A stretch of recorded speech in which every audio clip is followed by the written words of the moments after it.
Showbiz জগতের 4 দলের অংশগ্রহণে শুরু হলো সেলিব্রিটি চ্যাম্পিয়ন্স ট্রফি সিসিটি। মাঠে মুখোমুখি নাইট রাইডার্স ও স্বপ্নধরা স্পার্টানস। 5 ম্যাচের টুর্নামেন্ট চলছে বসুন্ধরা স্পোর্টস সিটির ক্রিকেট স্টেডিয়ামে।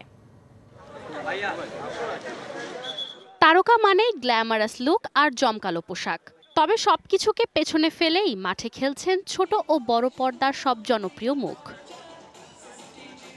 প্রথম ম্যাচের জন্য প্রস্তুতি শুরু হয় বিকেল থেকেই।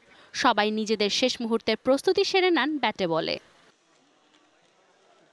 প্রথম ম্যাচ নিয়ে উত্তেজনার কথা জানান তারকারা। এক্সাইটমেন্টটা অনেক বেশি, প্রতিদিনও প্র্যাকটিস যখন থেকে করছিলাম প্রতিদিন একই রকম, আজকেও একই রকমই লাগছে।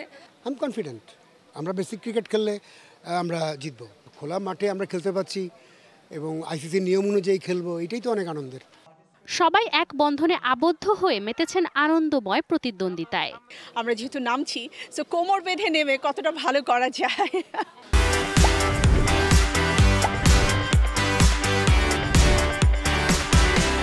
যারা নির্মাতা আছে, যারা চলচ্চিত্রের সাথে জড়িত, নাটকের সাথে জড়িত, তারা না খেললেও ক্রিকেট খেলাটা কিন্তু দেখে এবং খোঁজ খবর রাখে।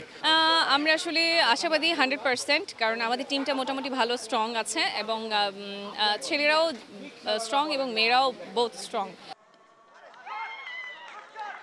Manjuma Afroz Nilima, DBC news, Dhaka.